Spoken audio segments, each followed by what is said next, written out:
this is what I learned having an Etsy and selling a few pieces on Etsy. One, it's still a business. It's not, magic presto changeo. It's not going to happen instantly. Yes, you will get an initial small push of traffic to start off. Nothing in comparison to when, let's say, you're on Pinterest, and I have some great tips for how you can get a lot of engagement and attention on Pinterest. Just hit me up if you have any questions. But nothing in comparison to that. Nothing in comparison to TikTok, nothing in comparison to LinkedIn right now. So all to say, a lesson that I learned that you should apply if you're thinking about starting an Etsy, or if you want to get more attention and traffic and sales into your Etsy, is to go outside of Etsy and create those connections, share your brand with others outside of that, starting with those 3 platforms that I've mentioned. And I just mentioned. And then another thing that I want to say is that, let me see.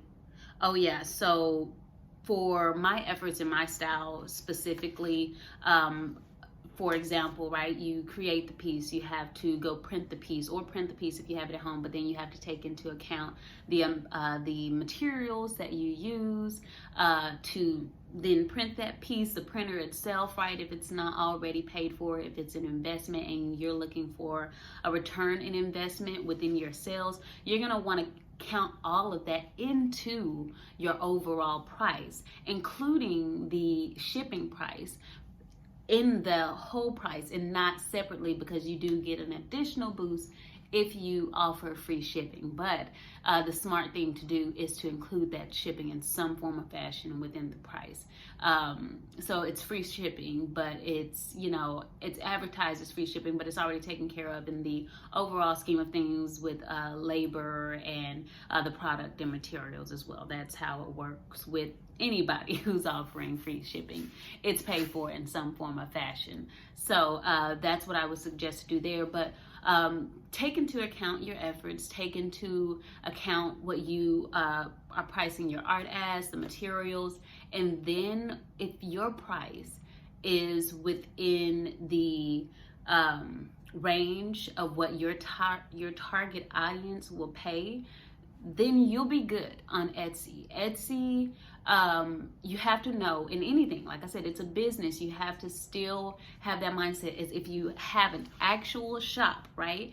And Etsy is just like your partner in crime, right? Your partner who's going to give you some eyes if you do the right business thing. So, for example, let's say, they're bringing people to your shop. They're the city, for example, and they have passerbyers who are going to walk along your shop. So it's up to you to have the right image.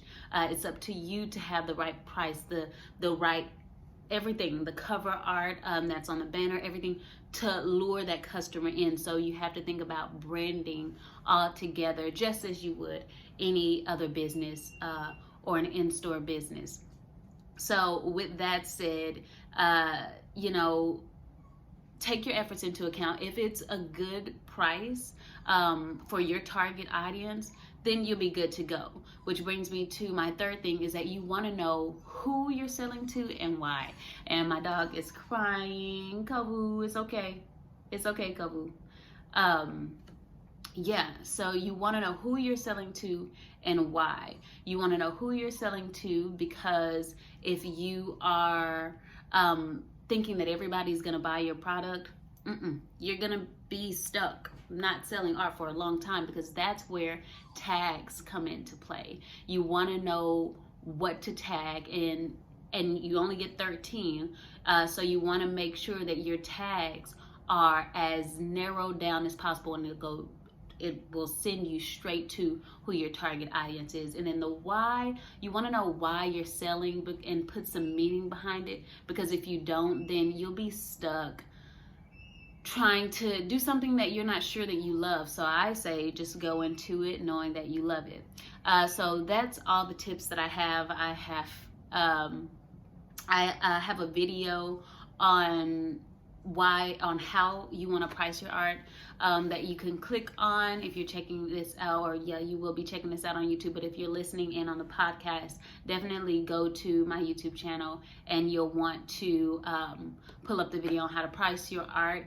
It'll explain a lot of things and help you understand the things that you should take into account when pricing your art for any kind of artist, even outside of Etsy, which brings me to my last point, and that is why I decided to leave Etsy. For who my new target audience is and for the price that I am placing on my art, I knew that Etsy would not be good because there are so many other people who were selling something similar looking, not the meaning, not the brand, right? None of that was the same, but they could basically get that wall art for a lot cheaper, because for the audience for Etsy, when it comes to art, it's about big and cheap, you know, and I'm all about meaning and small, and you know what I'm saying, like quality, and not saying that those pieces aren't quality, it's just quality in a different way to that specific audience that Etsy has. So with that being said, I hope that this was helpful. I hope that you learned something. If you have any questions, if you want to know how to grow, you know, your audience outside of Etsy, if you're thinking about starting, or if you just want to talk more about the engagement on Pinterest, LinkedIn, and TikTok, and how you can do that some ways, I'm here for you. Like, I don't want you to think, oh man, if I hit her up, I'm gonna have to pay X, Y, Z. No, I just simply wish that somebody would have told me this early on, so it would have saved me a lot of time. Guys, we can win, okay? We can win so much more than we are if, you know, there were more people in the world that was out there willing to give the knowledge without expecting something in return. And that's what I'm here for. I want to build a community full of artists, full of creatives who build each other up. So I hope this was helpful. Be sure to subscribe, like the video, subscribe to the podcast. If you're checking out the podcast, guys, I copied this link and put it on my podcast. So if you're on YouTube, check out the podcast, The Rebel Artist. I appreciate it. I appreciate your time. I appreciate your support. And you guys have a great, great day.